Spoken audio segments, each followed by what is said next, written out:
Remontons à 1945. C'est la fin de la Seconde Guerre mondiale et les vainqueurs se partagent l'occupation du territoire allemand. L'URSS, les États-Unis, le Royaume-Uni et la France administrent chacun une zone. Bref, l'Allemagne est coupée en 4. Le tout dans un contexte qui tourne rapidement à l'opposition entre le bloc de l'Est et le bloc de l'Ouest. C'est la guerre froide. On appelle la guerre froide froide parce qu'elle n'est jamais devenue chaude, c'est-à-dire ouverte, c'est-à-dire qu'il n'y a jamais eu d'affrontement militaire direct entre les États-Unis et l'URSS. Tout se fige parce que chacun possédant l'arme nucléaire et des arsenaux de plus en plus grands, une crise pourrait dégénérer en affrontement massif. Donc cela fige un certain nombre de dossiers, comme le problème allemand. Il y a donc un problème allemand, mais aussi un problème berlinois. Tout comme l'Allemagne, Berlin est coupé en 4. Et en plus, elle se situe au beau milieu de la zone soviétique. Ce qui embête beaucoup ce monsieur, Joseph Staline.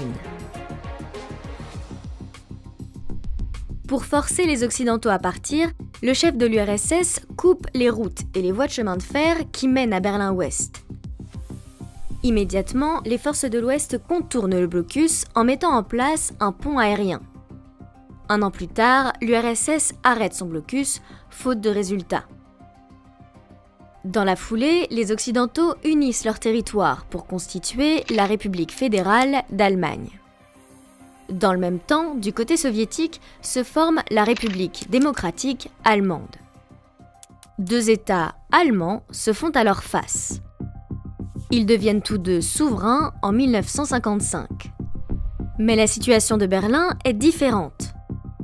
La ville reste un territoire occupé, avec une zone sous contrôle soviétique et l'autre sous contrôle occidental. Ce qui continue d'embêter un autre monsieur, Nikita Khrouchtchev. En 1958, le nouveau leader de l'URSS lance un ultimatum aux Occidentaux. Il leur laisse 6 mois pour retirer leurs troupes de Berlin-Ouest et il veut signer un traité de paix qui règle définitivement la question allemande. Les Occidentaux, qui veulent garder leur ancrage à Berlin-Ouest, refusent de bouger. Finalement, les 6 mois passent, puis 1 an, 2 ans, et personne ne retire ses troupes. Rien ne bouge, jusqu'au jour où... Ich stehe Ihrer Frage so, dass es Menschen in Westdeutschland gibt, die wünschen, dass wir die Bauarbeiter der Hauptstadt der DDR mobilisieren, um eine Mauer aufzurichten, ja? Niemand hat die Absicht, eine Mauer zu errichten. Voici Walter Ulbricht. C'est le dirigeant de la RDA en 1961, et c'est surtout un menteur. En réalité, ça fait des années qu'il milite auprès de Khrouchtchev pour construire un mur entre Berlin-Est et Berlin-Ouest. Car il est confronté à un problème assez grave, la fuite de sa population. On n'a pas des chiffres exacts, mais on estime qu'il y a entre 3 millions et 3,5 millions d'Allemands de l'Est qui ont quitté la République démocratique allemande entre sa fondation et la chute du mur. Alors déjà, perdre 3 millions de personnes quand son pays en compte 17 millions, ça pose un problème. Mais en plus, il ne s'agit pas de n'importe quel type de population. On peut parler d'une élite sur laquelle base aussi le fonctionnement de l'État. Et donc cette perte d'une élite, donc d'une élite jeune notamment, était un grand problème pour le fonctionnement de la RDA elle-même. Pour éviter cette fuite, toutes les frontières de la RDA sont déjà fermées. Toutes, sauf celles qui traversent Berlin.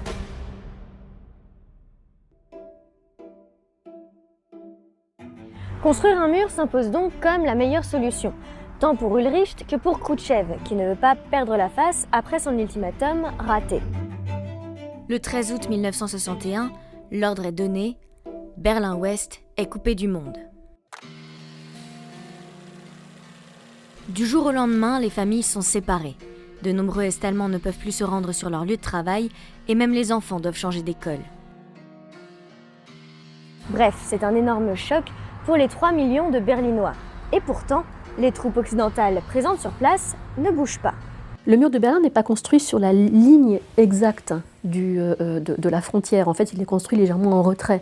Donc il est construit en zone soviétique. Il est hors de question de passer la frontière pour aller le détruire. Ça serait une invasion, ça serait une attaque. D'autant que, finalement, le mur arrange aussi les affaires des Occidentaux. Du point de vue des relations internationales, la construction du mur de Berlin en soi est un scandale, mais aussi horrible que ce soit à dire, le mur de Berlin en fait permet de clore la crise ouverte par l'ultimatum, puisque tacitement ça reconnaît que les Occidentaux sont légitimes à Berlin-Ouest. Si le mur résout pas mal de problèmes, il provoque aussi une autre montée de tension entre l'URSS et les États-Unis, ici, à Checkpoint Charlie. Checkpoint Charlie, c'est l'un des points de passage entre Berlin-Est et Berlin-Ouest. Il est évidemment gardé, et pour le traverser, il faut présenter ses papiers et une autorisation. Cette règle est vraie pour tous, sauf pour les diplomates des puissances occupantes. Tant que leur statut et leur nationalité étaient clairement visibles, sur une plaque d'immatriculation par exemple, ils pouvaient circuler librement. Or, au cours du mois d'octobre 1961, des soldats est-allemands tentent à plusieurs reprises de contrôler les papiers de diplomates américains. Ceux-ci refusent et ne peuvent donc plus traverser la frontière. Pour forcer ce blocage, les Américains font escorter leurs diplomates de plusieurs tanks. Et en réponse, les Soviétiques positionnent eux aussi une trentaine de chars d'assaut de leur côté de la frontière. Le 27 octobre 1961, des chars soviétiques et américains se font donc face pendant 16 heures. Finalement, URSS et États-Unis parviennent à communiquer pour apaiser la crise. Car, au fond, aucun des deux ne veut d'une guerre ouverte.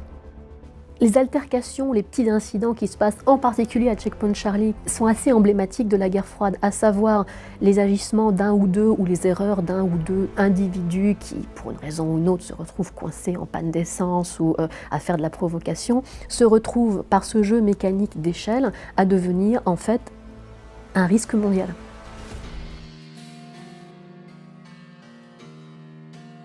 Bon, tout ça, c'est de la diplomatie. Mais on peut aussi se demander quelles étaient les conséquences réelles sur la vie des Berlinois. Eh bien, quand Berlin était coupé en deux, le mur ressemblait vraiment à une enceinte de prison.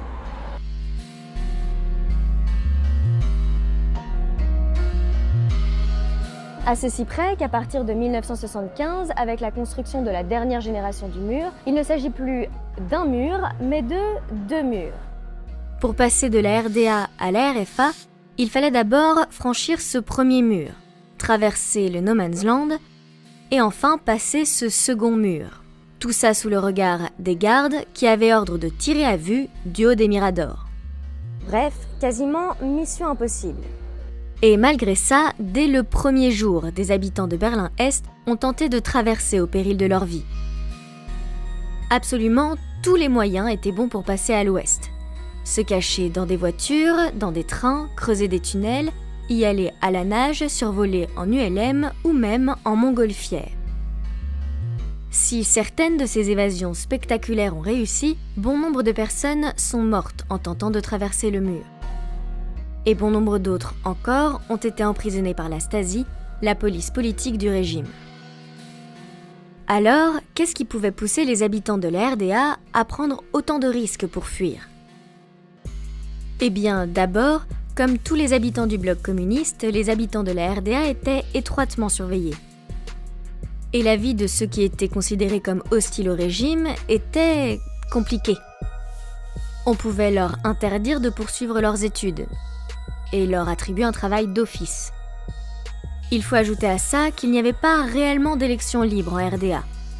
Par contre, il y avait un décalage économique très important avec la RFA. D'un côté, vous avez la République fédérale d'Allemagne, qui est le pays qui se reconstruit le plus facilement et le plus rapidement dans toute l'Europe après la Deuxième Guerre mondiale, suite au soutien américain. Et vous avez de l'autre côté, donc une Allemagne de l'Est qui donc peine à tenir le rythme. C'est une question à la fois de décalage réel, mais aussi une question de perception, renforcée aussi par une certaine propagande américaine.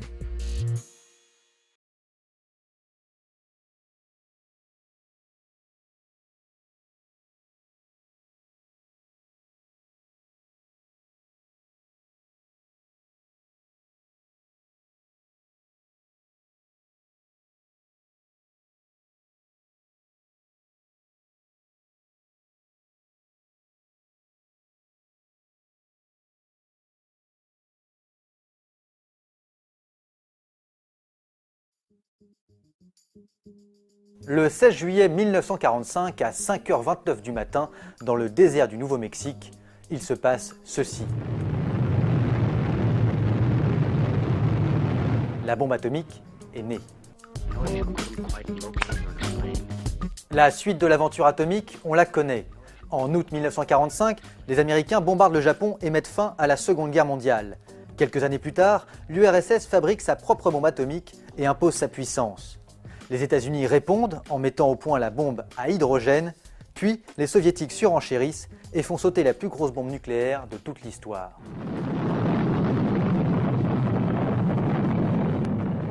Bref, pendant toute la guerre froide, les Américains et les Russes jouent à qui aura la plus grosse et l'humanité tout entière est terrifiée.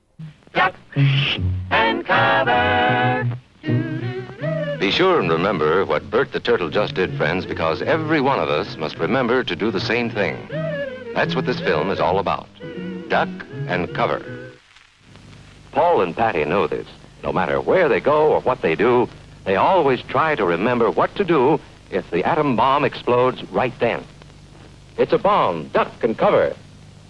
Sundays, holidays, vacation time, we must be ready every day, all the time, to do the right thing if the atomic bomb explodes. Duck and cover. That's the first thing to do. Duck and cover. First, you duck, and then you cover. You duck and cover tight. Duck and cover under the table. It's a bomb. Duck and cover. He did what we all must learn to do. You and you and you and you. Duck and cover.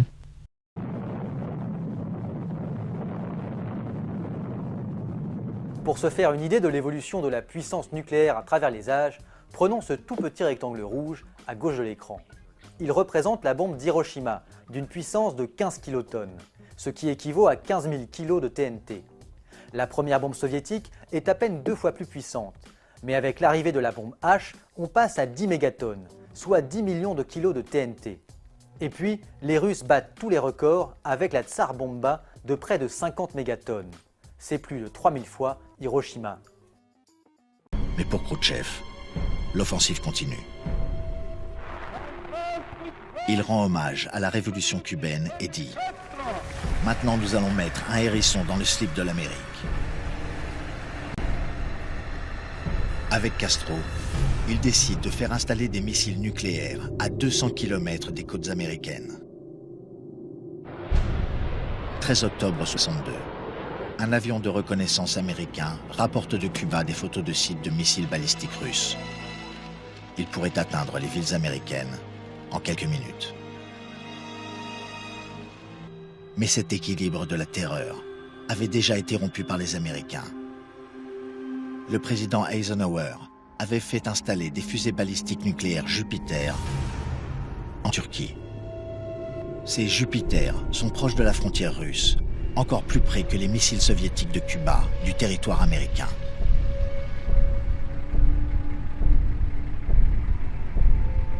Cette situation intolérable pour les dirigeants de Moscou a poussé Khrouchtchev à mettre Kennedy dans la même situation. Kennedy alerte l'ONU, saisit le Conseil de sécurité, fait montrer les photos de la construction des sites de fusées. Les Américains sont convoqués. Leur président va leur parler. I call upon Chairman Khrushchev to halt and eliminate this clandestine, reckless and provocative threat to world peace.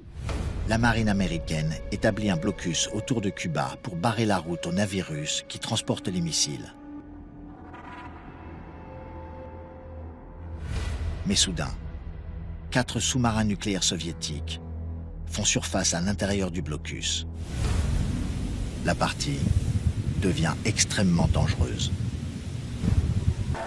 Sur les plages de Floride, les Américains renforcent leur défense, concentrent des troupes et mettent leur aviation en alerte maximum.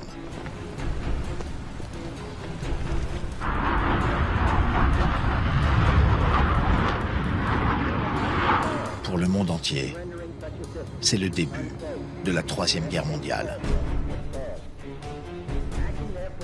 le réflexe universel est de constituer d'urgence des réserves alimentaires et de répertorier tout ce qui peut servir d'abri anti-atomique.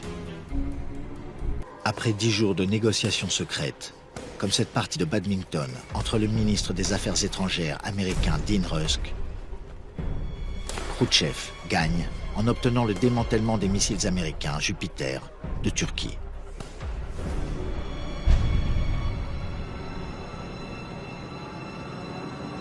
Comme s'il cédait à Kennedy, Khrouchtchev ordonne alors à sa flotte, le 28 octobre 62, de faire demi-tour avec les missiles soviétiques. Les Américains les filment, bâchés, sur le pont des bateaux russes. Ces images font le tour de la planète.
« 4 octobre 1957. Une petite sonde d'environ 60 cm de diamètre entre en orbite autour de la Terre à 950 km d'altitude. Elle se nomme Sputnik et elle est russe. Son bip nargue les Américains en pleine guerre froide, où la concurrence scientifique entre les deux puissances mondiales masque en réalité une rivalité militaire. Entre 1957 et 1958, la communauté scientifique et les services de renseignement américains savaient que les Russes allaient lancer un satellite.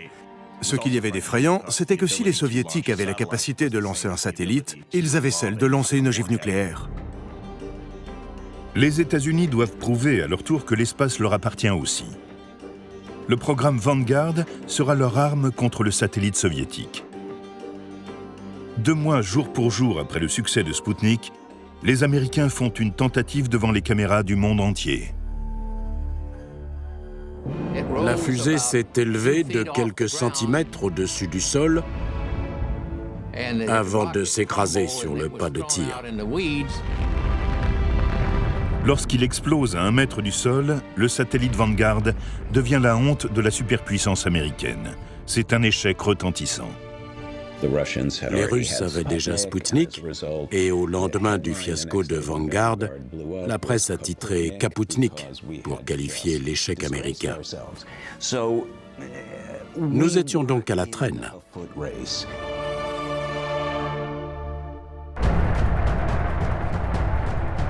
Portés par leur succès, les Soviétiques lancent le programme Luna, puis remportent une victoire en envoyant le premier homme dans l'espace. Incontestablement, l'URSS est un pionnier. Les Russes avaient de plus grandes fusées, des vaisseaux spatiaux plus robustes, et ils avaient volé plus haut et plus loin. Yuri Gagarin était le premier homme à se rendre dans l'espace.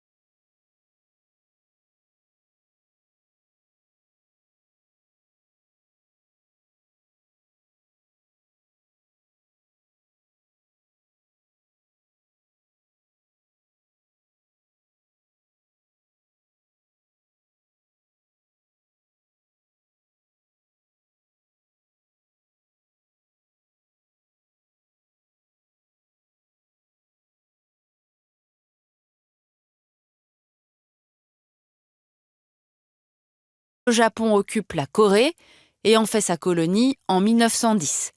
Tokyo développe l'industrie au nord, exploitant les paysans avec l'aide des grands propriétaires coréens.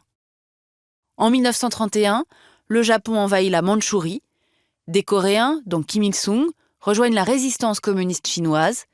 Ils sont combattus par d'autres Coréens, pro-japonais, jusqu'à la défaite nippone en août 1945. L'URSS occupe alors le nord et les États-Unis le sud du pays. Une frontière artificielle est tirée à la va-vite le long du fameux 38e parallèle pour que Séoul reste en zone sud. Au nord, le Parti des travailleurs coréens lance une très populaire réforme agraire. L'autoritarisme du régime force aussi 1 million d'opposants à fuir. Au sud, les maquis communistes sont écrasés, faisant des centaines de milliers de morts. Des deux côtés, on s'arme pour réunifier le pays. Le 25 juin 1950, le Nord attaque le premier, soutenu par l'URSS et la Chine. Au nom de l'ONU, les États-Unis et 16 États, dont la France, contre-attaquent. Puis, 200 000 Chinois viennent soutenir leur allié du Nord.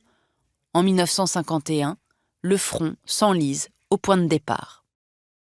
Jusqu'en 1953, l'aviation américaine déverse alors 630 000 tonnes de bombes, dont 33 000 de napalm, pour faire plier le Nord. 18 des 22 principales villes sont détruites. Le général américain MacArthur est démis juste avant de pouvoir envoyer 26 bombes atomiques sur cette zone, ce qui marque durablement les Coréens et la Chine. En 1953, un armistice est signé entre Corée du Nord, Chine et États-Unis pour l'ONU. Depuis, le régime répète que ce fut une victoire. 65 ans plus tard, la paix n'a toujours pas été signée. Le Nord aura perdu 12 à 15% de sa population.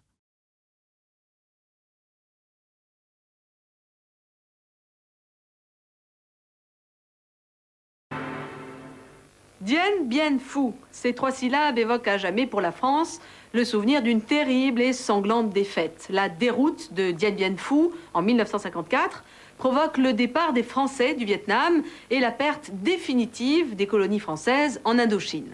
Cette défaite met fin à une longue guerre coloniale commencée en 1946, alors que la France se remet à peine de la Seconde Guerre mondiale. À l'époque, personne ne prête attention aux lointaines colonies d'Indochine, où les Français sont pourtant installés depuis un siècle. L'Indochine est un vaste empire colonial, un ensemble de 3 pays comprenant le Laos, le Cambodge et le Vietnam, un pays tout en longueur qui s'étend sur plus de 1000 km. Les Français exploitent les ressources naturelles, comme le thé, le café et le caoutchouc dans cette partie riche et fertile de l'Asie. Mais au lendemain de la Seconde Guerre mondiale, l'Indochine est divisée. Le nord est occupé par les Chinois, qui ont chassé les Japonais. Les Chinois encouragent le développement d'un mouvement indépendantiste anti-français autour d'Ho Chi Minh, leader charismatique vietnamien. En mars 1946, Ho Chi Minh obtient de la France la reconnaissance d'un État libre du Vietnam que Paris refuse de qualifier d'indépendant. En contrepartie, la France est autorisée à installer 15 000 hommes au nord du pays pour veiller sur ses intérêts. La France est prête à faire des concessions dans le sens d'une autonomie, mais elle ne veut pas entendre parler d'indépendance comme le souhaite Ho Chi Minh. En réponse à un attentat des indépendantistes vietnamiens, Paris durcit le ton et déclenche une guerre qui va durer 8 ans. En novembre 1946, la flotte française bombarde la ville de Haiphong, une ville du Vietnam du Nord, proche de Hanoï. Le bilan est très lourd, 6 000 morts, un massacre gratuit que les Vietnamiens ne pardonneront jamais aux Français. Un mois plus tard, en représailles, le Viet Minh massacre 40 Européens à Hanoï. La guerre est déclarée, Ho Chi Minh et son gouvernement entrent dans la clandestinité avec une armée forte de plusieurs milliers de partisans. Les troupes d'Ho Chi Minh, dirigées par le général Giap, reçoivent alors une aide militaire de l'URSS et de la Chine de Mao. Les indépendantistes contrôlent les campagnes du Nord, où la paysannerie leur est acquise. Les troupes françaises, entièrement constituées de professionnels, sont mieux équipées, mais les troupes de Giap ont la supériorité du terrain. Connaissant parfaitement montagnes, jungles et rizières, elles mènent une guérilla reposant sur l'effet de surprise, la rapidité de l'attaque et du repli. Dans le même temps, les Vietnamiens restés fidèles aux colonisateurs sont impitoyablement massacrés et leurs villages brûlés. Ce conflit lointain auquel ne participe aucun appelé du contingent intéresse peu les Français de métropole, encore absorbés par les problèmes de reconstruction de l'après-guerre. Mais la bataille de Dien Bien Phu va brutalement réveiller l'opinion publique. De nouveau, des images de guerre envahissent les actualités. Pour stopper l'avance Viet Minh, les Français tentent de les couper de leur base arrière. En plein cœur de la zone Viet Minh, au nord, dans la cuvette de Dien Bien Phu, longue d'une vingtaine de kilomètres, les paras installent en 1953 une énorme base militaire, véritable camp fortifié, disposant d'un aérodrome et de plus de 12 000 hommes. Erreur fatale, car le général Giap veut prendre à tout prix Dien Bien Phu. Il connaît l'impact psychologique qu'aurait sa victoire. Elle obligerait les Français à s'asseoir à la table des négociations. 75 000 Viet Minh construisent alors sur des centaines de kilomètres des chemins afin d'assurer le transport de l'artillerie et du ravitaillement nécessaires aux 50 000 combattants qui vont faire le siège de Dien Bien Phu. Au printemps 1954, le camp retranché des Français est totalement encerclé par les soldats Viet Minh. La situation empire d'heure en heure. Des pluies diluviennes s'abattent sur le camp isolé. Les soldats français embourbés dans les tranchées et assaillis de toutes parts vivent un véritable enfer. La situation est catastrophique. L'ennemi abat les avions survolant le camp, empêchant l'évacuation des blessés et tout ravitaillement. Impossible pour les Français de lancer un bombardement aérien sans massacrer aussi ses propres soldats. Les Français sont pris à leur propre piège. Début mars, les Viet Minh lancent l'assaut final. Le 7 mai, après 57 jours de combats acharnés, les 12 000 Français capitulent. Dans le camp français, c'est la consternation. Le retentissement de la défaite française en Indochine sur l'opinion mondiale est considérable. Pour la première fois, un pays du tiers-monde remporte une victoire indiscutable sur une grande puissance occidentale. À Paris, la nouvelle provoque la chute du gouvernement, remplacé par le socialiste Pierre Mendès France. Mendès France ne peut que constater la défaite et engager les négociations. 3 mois après Dien Bien Phu, les accords de paix sont signés à Genève. Cette guerre a coûté la vie de 500 000 Vietnamiens. Côté français, le bilan est lourd, des milliers de prisonniers et 60 000 morts, 2 fois plus que pendant la guerre d'Algérie. Le Laos et le Cambodge accèdent à l'indépendance. Le Vietnam est coupé en deux par une ligne de démarcation, le 17e parallèle. Au nord, le Vietnam communiste d'Ho Chi Minh. Au sud, une république censée rester neutre. Mais bien vite, le Vietnam du Sud, inquiet de la menace communiste, passe sous le contrôle des Américains. Une autre guerre du Vietnam est déjà en préparation, car Ho Chi Minh n'a pas renoncé à réunifier le Vietnam.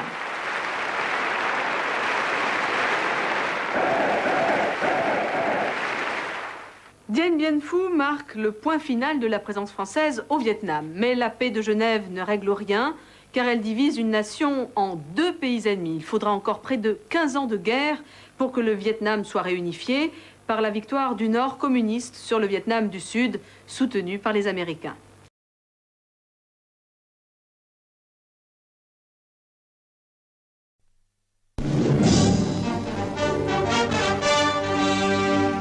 Tout a commencé à la suite de l'attaque au mortier par le Viet Cong du camp américain d'Holloway. 24 hélicoptères détruits sur 25, 7 morts, 108 blessés. Dès le lendemain, 49 chasseurs bombardiers décollèrent du porte-avions Coral de la 7e flotte. Objectif, Dong Hoi au Nord-Vietnam. De son côté, l'aviation sud-vietnamienne se lance à l'attaque de 3 bases au Nord-Vietnam. À Saigon, les jeunes filles ne cacheront pas leur admiration pour le général Nguyen Cao Ky et ses jeunes pilotes qui ont bravé la DCA du Nord. Mais un bataillon anti-aérien de missiles Hawk est arrivé à Da Nang. La situation est lourde. M. Kosygin, qui est à Hanoï pendant les événements, s'était arrêté à Pékin où il avait rencontré Chou En-lai. Tous deux ont promis leur aide au Nord-Vietnam.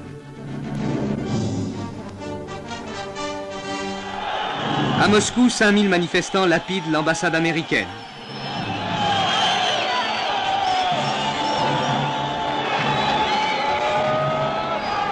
C'est bien autre chose à Pékin, où il n'y a pas d'ambassade américaine. Ce sont plusieurs centaines de milliers de Chinois qui manifestent contre les bombardements américains. Ici, le nombre est une tradition. Dans diverses autres capitales aussi, des manifestations. À Londres, par exemple.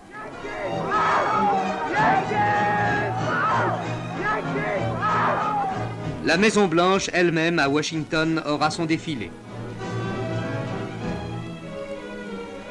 C'est dans cette atmosphère qu'éclate l'attentat de Kinnom. 33 soldats américains écrasés sous les décombres de leur caserne. Cette fois, le raid de représailles comptera 150 avions. Les familles de tout le personnel américain employé au Sud-Vietnam ont repris le chemin des États-Unis sur l'ordre du président Johnson.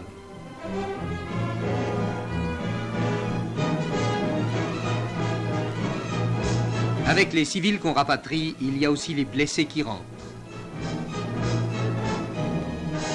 Et le monde s'interroge. L'escalade va-t-elle continuer ou les conversations vont-elles s'amorcer? Pendant ce temps, il y a de plus en plus de morts au Vietnam.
Une photo qui, mieux que tous les mots, reste un plaidoyer contre l'horreur de la guerre. La petite Vietnamienne brûlée par le napalm a pourtant été photographiée il y a 40 ans par cet homme qui travaillait pour l'agence Associated Press.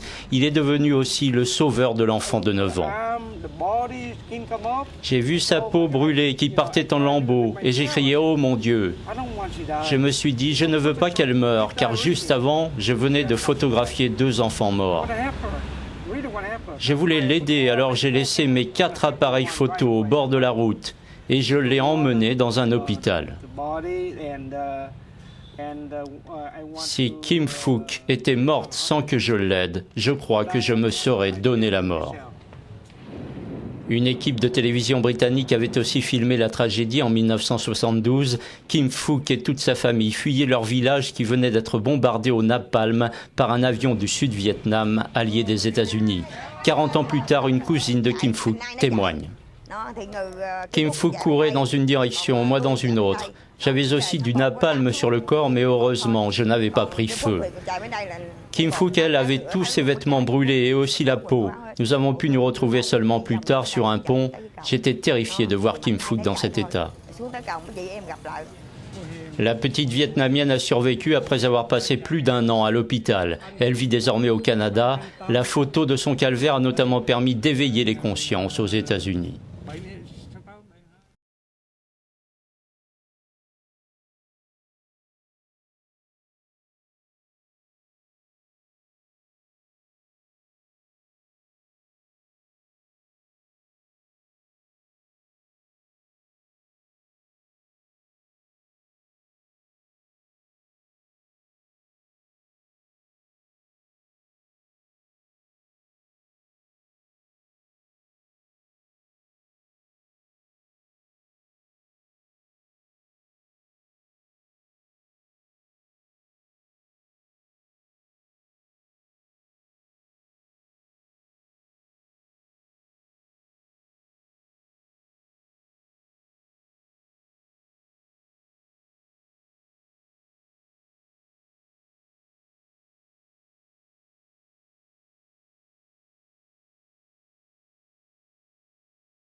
Imaginez qu'un petit concert improvisé dans un champ au nord de New York allait devenir légende. C'est l'incroyable destin de Woodstock. Le festival fête aujourd'hui ses 50 ans, une révolution musicale au son des Joe Cocker, Jimi Hendrix ou encore Janis Joplin devant 500 000 personnes. Et l'utopie d'un monde meilleur en pleine guerre du Vietnam. On plonge dans les archives avec Agnès Varamian, Thomas Donzel et Charlotte Matou. C'est un champ de luzerne au nord de New York. Une colline au pied de laquelle se construit ce 15 août 69 une estrade de bois devenue mythique. Un concert improvisé qui tourne à la légende.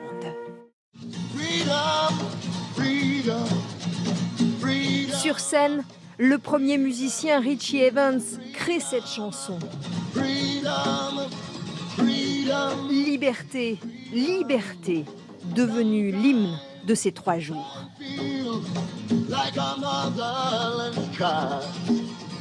Woodstock attendait 50 000 jeunes Américains. Ils sont 1,5 million à venir en bus ou sur des remorques dans un chaos d'embouteillage. Woodstock a inventé les festivals. La jeunesse a soif et d'abord de musique qui parle d'amour.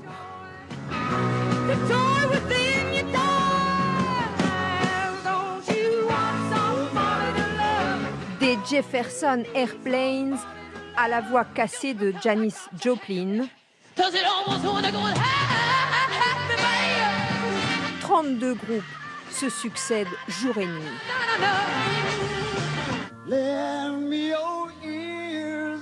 Des interprétations deviennent cultes, comme celle de Joe Cocker.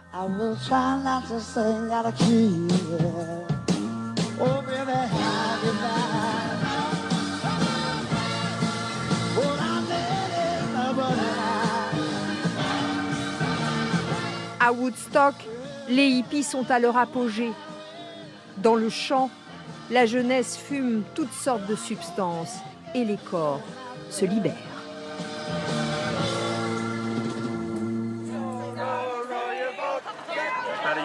Il y a encore 1 an, on ne savait pas qu'on pouvait nager comme ça. Plus que les seuls hippies, une génération est née, celle d'une jeunesse en rébellion contre leurs parents. Ma mère souffre beaucoup, car elle pense que je vais aller en enfer. Il n'y a plus de discussion possible. Mon père m'a demandé si j'allais dans un camp communiste ou quelque chose comme ça. À Woodstock, la révolution est fleurie, parce que l'Amérique meurtrie est en pleine guerre du Vietnam. David Crosby et son groupe étaient à Woodstock. Pendant un instant, on était plein d'espoir. On n'avait plus face à nous le Vietnam, la mort des frères Kennedy, la mort du Dr King ne planait plus au-dessus de nous. Sur scène et contre la guerre, Woodstock est plus qu'un concert, c'est une protestation pacifique. Sa magie vient de ce mélange, un engagement doublé de beaucoup d'insouciance. Il pleut à Woodstock. Les festivaliers entonnent un chant comme si leur pouvoir allait jusqu'à stopper la pluie. Puis ils jouent dans la boue. Au deuxième jour, la nourriture manque. Les hélicoptères larguent des fleurs en même temps que du ravitaillement. De Woodstock, 50 ans après, il reste une bande-son qui a fait le tour du monde, de joyeux films amateurs comme celui-ci, et une utopie, celle d'un monde qui serait fait de paix, d'amour et de musique.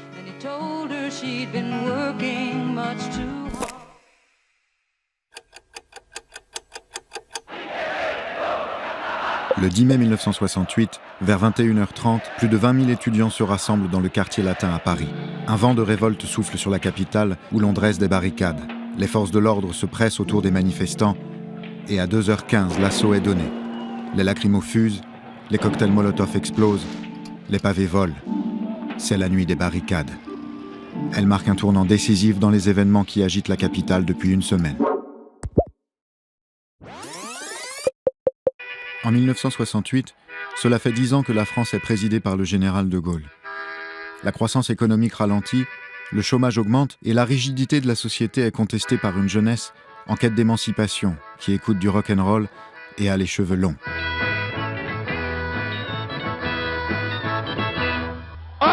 Il y a une aspiration extraordinaire au changement. Ma mère m'a dit, Antoine, fais-toi couper les cheveux. Je lui ai dit, ma mère, dans 20 ans, si tu veux. La femme qui veut être vraiment libre, elle n'a qu'à pas se marier. À la faculté de Nanterre, nouvelle annexe de la Sorbonne, la révolte gronde. Des groupuscules d'extrême gauche se structurent. Ils dénoncent la société de consommation, réclament la rénovation du modèle universitaire et militent contre la guerre au Vietnam, symbole de l'impérialisme américain. Leur objectif, renverser l'ordre établi. Le 22 mars, l'arrestation d'un étudiant du comité Vietnam national met le feu aux poudres. Ses camarades de Nanterre décident de former un mouvement de contestation. Parmi eux, un jeune militant anarchiste propose d'occuper l'un des bâtiments. Il s'appelle Daniel Cohn-Bendit. C'est le mouvement du 22 mars. Vendredi 3. Les étudiants de la Sorbonne invitent leurs camarades de Nanterre à tenir un meeting dans la cour de la Sorbonne. De fait, ici, nous occupons la Sorbonne. Mais très vite, les forces de l'ordre pénètrent dans l'université pour évacuer les étudiants. Les premiers pavés sont lancés. De violents affrontements éclatent, la tension monte d'un cran. La poussée de fièvre a surpris par son ampleur et le degré de sa violence. Une violence qu'on n'avait pas connue ici depuis longtemps. Près de 400 étudiants sont arrêtés. La semaine suivante, l'agitation se propage dans les villes de province. Le mouvement prend de l'ampleur. Les étudiants sont dans la rue. Le 10 mai, des dizaines de milliers d'étudiants rejoignent les manifestations. Quand la nuit vient, la violence atteint son paroxysme. Paris prend des allures de bastion révolutionnaire. Au petit matin, le quartier latin semble avoir été balayé par une tornade. Et tandis qu'on fait le bilan de la nuit, on se demande ce que réserve la nouvelle journée qui commence. Le 13 mai, les syndicats appellent à la grève et les travailleurs descendent dans la rue. À la fronde étudiante se greffe alors un vaste mouvement social. Des manifestations massives éclatent dans tout le pays. Les ouvriers qui réclament de meilleures conditions de travail et de salaire occupent les usines. En quelques jours, la France est paralysée par le plus important mouvement de grève de son histoire. Près de 10 millions de personnes y participent. Avec une retraite qui vous donne, vous savez, hein, c'est pas beau. La gravité des événements semble d'abord échapper au général de Gaulle et à son Premier ministre. Si je puis vous résumer l'opinion du président de la République, c'est la réforme oui, la chienlit non. Mais le 24 mai, alors que la France est encore dans la rue, le général de Gaulle s'adresse aux Français. Tout le monde comprend évidemment quelle est la portée des actuels événements universitaires, puis sociaux. Il a dit n'importe quoi. Il a dit n'importe quoi. De nouvelles violences éclatent. Une nouvelle nuit des barricades commence. Le lendemain, le Premier ministre Georges Pompidou promet des avancées sociales et commence des négociations avec les syndicats. Elles aboutissent aux accords de Grenelle qui proposent notamment une augmentation des salaires, une réduction du temps de travail, la mise en place d'allocations familiales. Mais, jugés insuffisants, ils sont immédiatement rejetés par la rue et les grèves se poursuivent.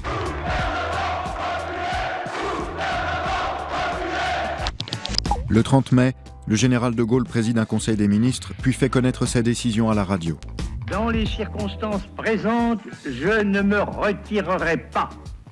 Je dissous aujourd'hui l'Assemblée nationale. Dans la soirée, une foule de 500 000 personnes se rassemble sur les Champs-Élysées pour lui témoigner son soutien. Inquiets de la violence et de l'agitation dans le pays, ces Français s'en remettent à lui. L'ordre revient. Un an plus tard, pourtant, le général de Gaulle démissionne, n'étant plus soutenu par les Français. Mai 68 aura-t-il eu raison de lui? La vie publique dans ce pays ne sera probablement plus après ce qu'elle était avant.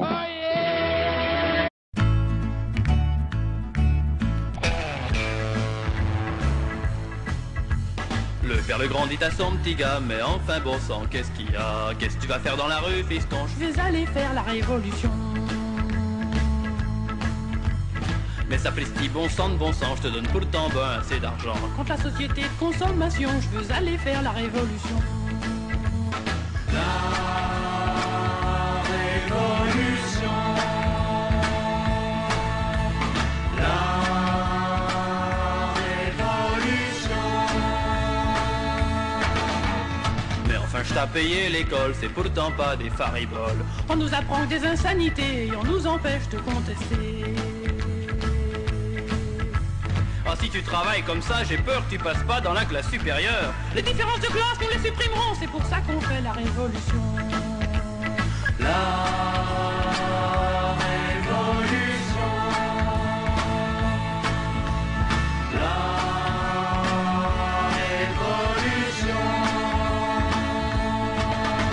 Enfin, tu vas pas sortir maintenant, regarde dehors, c'est plein d'agents. Non, pas passer des CIRS, et je m'en vais leur botter les fesses. Mais voyons fiston, ne vois-tu pas que c'est les rouges qui sont derrière tout ça? Oh papa, je t'en prie, tu déconnes, laisse la peur du rouge aux bêtes à cornes. C'est la révolution. La révolution.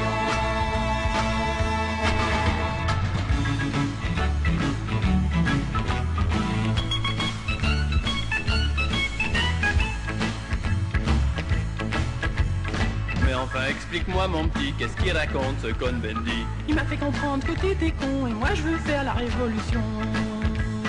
La révolution. La révolution.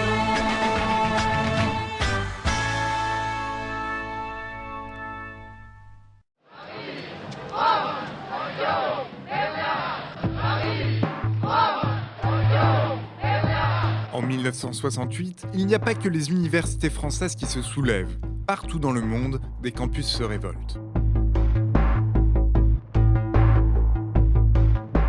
En Allemagne de l'Ouest, les étudiants protestent contre la guerre du Vietnam, ils demandent aussi une réforme de l'université et l'assouplissement de la société allemande. Ici, comme dans tous les pays occidentaux, les étudiants sont en révolte, contre une société qui les étouffe et contre une université qui distille les abrutis. Le 11 avril, un homme tente d'assassiner Rudi Dutschke, un leader étudiant. Dutschke survit, mais garde des séquelles qui finiront par le tuer 11 ans plus tard. Des émeutes éclatent, mais la répression met fin au mouvement en mai. En Italie, les étudiants demandent la réforme de l'enseignement.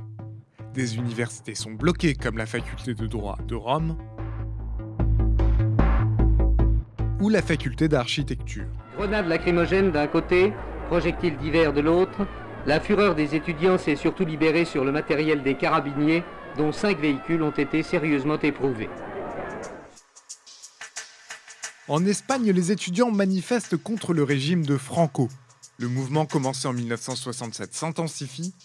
Il a pour conséquence une surveillance accrue de la jeunesse. Le 28 janvier 68, le gouvernement fait voter une loi qui installe une police secrète à l'université. Police universitaire. Aux États-Unis, les étudiants s'engagent contre la guerre au Vietnam et le racisme. De nombreux campus sont fermés, comme celui de Berkeley en Californie. La répression brutale du blocage choque l'Amérique.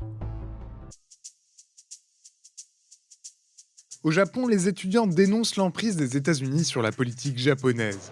La lutte est violente entre la police anti-émeute et les jeunes regroupés dans le syndicat étudiant Zengakuren. Ces manifestations, il s'agit en réalité de guérilla urbaine et de combats de rue, militants casqués, matraques, boucliers, explosifs. Le mouvement dure jusqu'en janvier 69. Il se termine par l'évacuation de la dernière fac occupée à Tokyo par plus de 8000 policiers.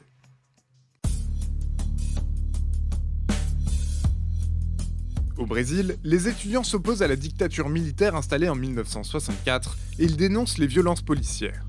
Le 28 mars, lors de l'organisation d'une manifestation contre la fermeture d'un restaurant universitaire, des policiers tuent des étudiants. Cet acte de répression gratuite déclenche une vague de protestations et d'arrestations dans toutes les grandes villes. L'insurrection étudiante est lancée. Mais les militaires reprennent le dessus et inaugurent en décembre la période la plus répressive de la dictature.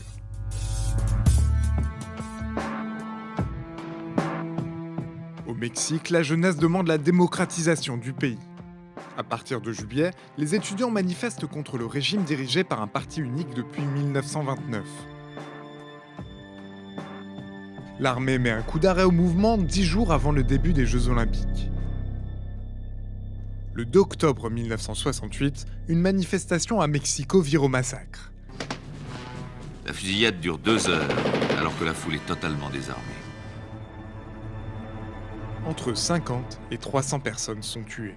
Cette boucherie est le point culminant des affrontements qui ont opposé dans tous les pays les étudiants et les forces de l'ordre.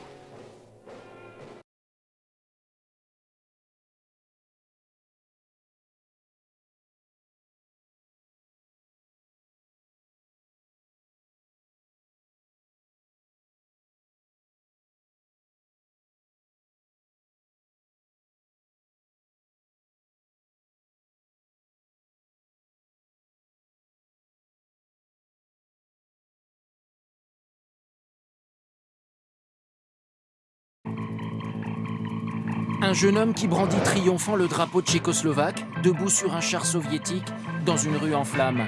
Cette photo est un symbole de la répression du printemps démocratique de Prague en 1968. Le 21 août au matin, les chars du pacte de Varsovie, une organisation dirigée par l'Union soviétique, pénètrent dans Prague. Depuis quelques mois, la Tchécoslovaquie est entrée dans un mouvement de démocratisation intolérable pour Moscou. Ce jeune homme, perché sur un blindé, représente toute une jeunesse qui, à main nue, va stopper quelques heures l'avancée des chars.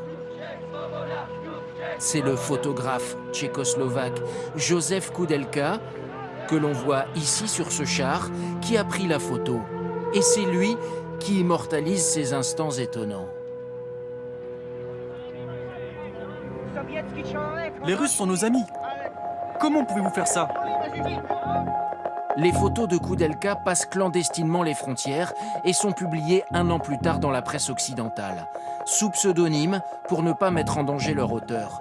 Le photographe s'exilera quand même en 1970. La puissance de cette image, c'est qu'elle résume à elle seule cet événement historique. Vous avez tout là, la force, le tank, la jeunesse, le drapeau, la force brute face aux citoyens pacifiques et qui ne résistent que par la force de ses idées. Les responsables tchécoslovaques capituleront sous la pression militaire et politique des Russes, au grand désarroi de la population. Les troupes soviétiques resteront stationnées en Tchécoslovaquie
Le 1er octobre 1949, Mao Tse-tung proclame la République populaire de Chine depuis la cité impériale à Pékin.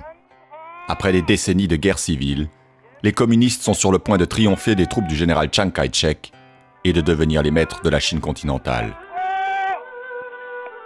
Au début du XXe siècle, l'empire chinois disséqué par les puissances impérialistes était en voie de décomposition. En 1911, une première révolution impulsée par le nationaliste Sun Yat-sen renverse la dynastie impériale et donne naissance à une république qui sombre dans l'anarchie sous la coupe des seigneurs de la guerre. Au sud, Sun Yat-sen obtient alors l'aide des agents du Comintern dans son combat pour réunifier le pays. Sur ordre de Moscou, le tout jeune parti communiste chinois intègre le mouvement nationaliste. Mais en 1927, après la prise de Shanghai, Chiang Kai-shek, le successeur de Sun Yat-sen, se retourne contre ses alliés communistes et les fait massacrer. Retranchés dans des soviets en province, les rescapés s'appuient sur les masses paysannes et une guérilla rurale pour relancer la révolution. En 1934, sur le point d'être écrasés par les nationalistes, ils entament la longue marche de retraite vers le nord, au cours de laquelle Mao s'impose comme leader incontesté. 3 ans plus tard, l'attaque japonaise force une trêve précaire et un front uni contre l'envahisseur pendant 8 ans. Mais le conflit mondial à peine terminé, la guerre civile reprend et en dépit de l'aide matérielle américaine, minée par l'inflation et la corruption, le régime de Chiang Kai-shek perd peu à peu le contrôle. En décembre 1949, défait, les nationalistes se réfugient sur Taïwan et Mao peut régner sur une Chine territoriale réunifiée.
1958. Mao Tse-tung est au pouvoir depuis 9 ans. Beaucoup de choses ont déjà été faites. Collectivisation des terres, élimination des propriétaires fonciers et des capitalistes, des ennemis de la révolution. Et pourtant, le grand timonier trouvait que ça n'allait pas assez vite. Il décrète donc le grand bond en avant. Il s'agissait d'avoir un développement économique accéléré pour rattraper les pays développés. Le mot d'ordre était vite, vite, vite. Et ils ont voulu faire ça au prix de la vie ou de la mort du peuple. Concrètement, la production agricole va servir à payer des usines clés en main fournies par l'URSS et retirées de la bouche des paysans. Les paysans, encouragés comme le reste de la population à faire de l'acier dans des millions de petits hauts fourneaux, on fond les charrues pour faire un produit inexploitable. Résultat, la plus grande famine que la Chine ait jamais connue, officiellement 22 millions de morts, en fait plutôt 30 ou même 40 millions. Il s'agissait d'avoir un développement économique accéléré pour rattraper les pays développés. Le mot d'ordre était vite, vite, vite. Et ils ont voulu faire ça au prix de la vie ou de la mort du peuple. On avait droit à 70 grammes de nourriture par jour. J'ai donc vu beaucoup de gens mourir de faim parce qu'ils mangeaient n'importe quoi. On a été chanceux de n'avoir que 3 morts dans ma famille. Ma sœur est morte étouffée à 7 ans pour avoir mangé des graines de coton. J'ai également perdu ma belle-sœur et mon neveu. Tout en haut de l'État, on n'ignore rien de la situation. Il faut pourtant que le numéro 2 du régime, Liu Shaoqi, se rende dans sa province natale du Hunan pour que ça change. Liu décide alors avec quelques autres qu'il faut écarter Mao de la gestion du pays pour le cantonner dans un rôle symbolique. Pour reprendre la main, le timonier n'hésitera pas quelques années plus tard à mettre le pays sans dessus-dessous en déclenchant la révolution culturelle.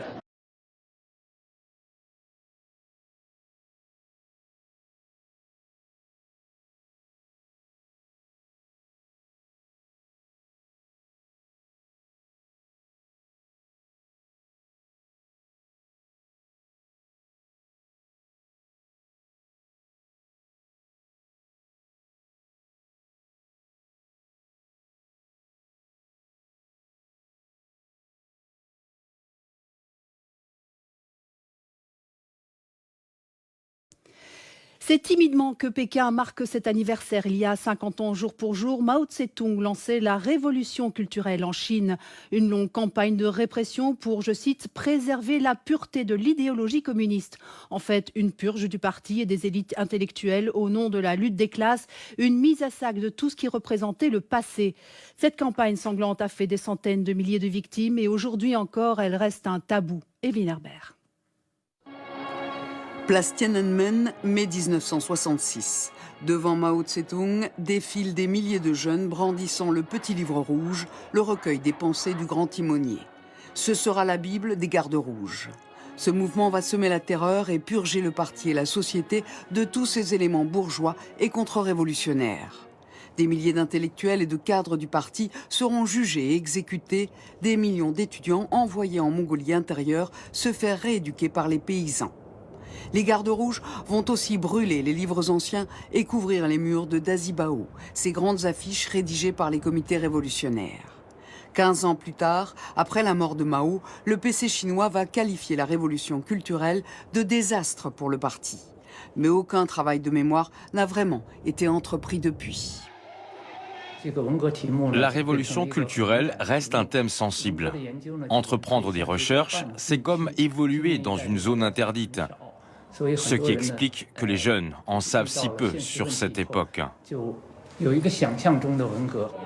À Chengdu, un musée privé a rassemblé des reliques de l'époque. Des étudiants viennent les découvrir peu à peu. Mais de façon inattendue, c'est sur Internet qu'un débat s'est engagé entre les tenants de l'orthodoxie communiste et ceux qui dénoncent la révolution culturelle et ses millions de victimes. Ce sont souvent des enfants de membres du parti qui ont subi les purges ou la rééducation.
Le 29 octobre 1956, la France et la Grande-Bretagne lancent avec Israël une intervention militaire contre l'Égypte dans la région du Sinaï.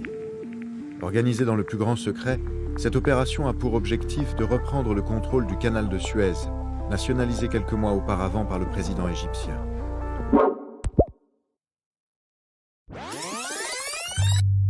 Ouvert en 1869, le canal de Suez relie la mer Méditerranée à la mer Rouge.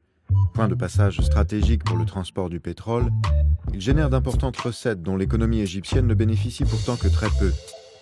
C'est en effet à la Grande-Bretagne et à la France, actionnaire majoritaire de la Compagnie universelle du canal maritime de Suez, que revient l'essentiel de ces droits de péage.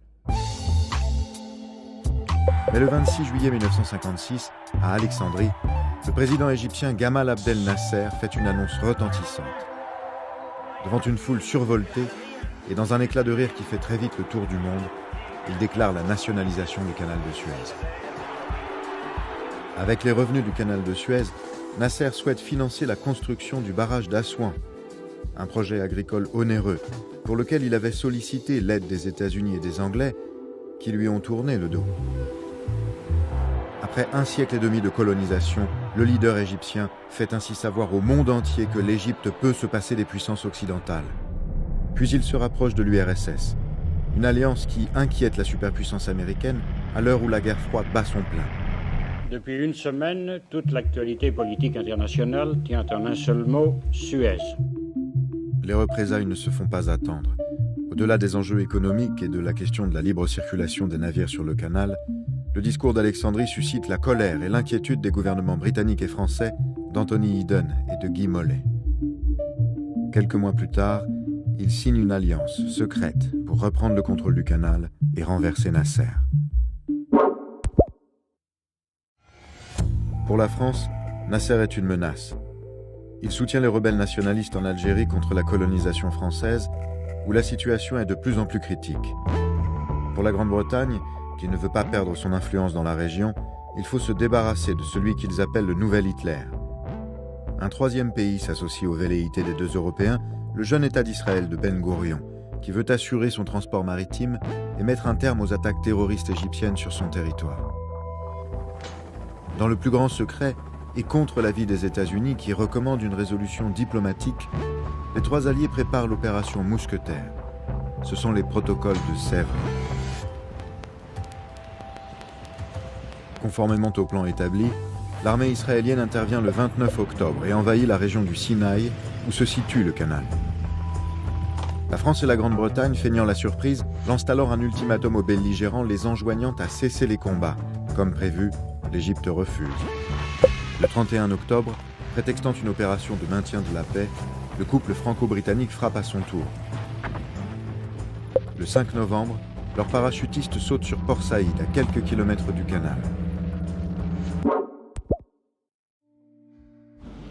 L'ONU condamne immédiatement l'opération et demande l'arrêt des combats.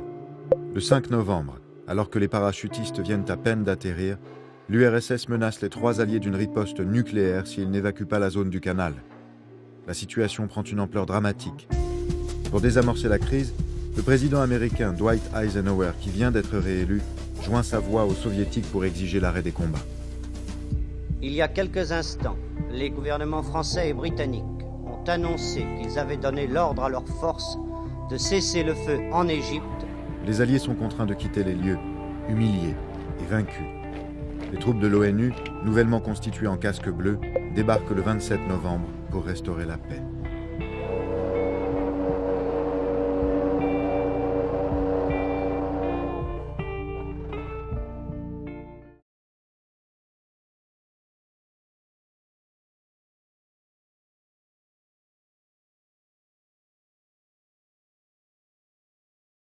C'était il y a 50 ans, la guerre des 6 jours débutait, un conflit éclair qui allait radicalement changer la face du Proche-Orient. En 6 jours à peine, Israël imposa sa puissance militaire, mettant en échec 3 armées arabes. Dès le premier jour, le 5 juin 1967, l'aviation israélienne détruit en quelques heures la quasi-totalité des avions de combat égyptiens. Le ralliement de la Syrie et de la Jordanie à l'Égypte n'y feront rien. Israël envahit alors le Sinaï égyptien, la Cisjordanie, la bande de Gaza, Jérusalem-Est et le plateau syrien du Golan. Depuis, l'État hébreu s'est retiré du Sinaï et de la bande de Gaza, mais le Golan et Jérusalem-Est ont été annexés et la Cisjordanie est toujours occupée.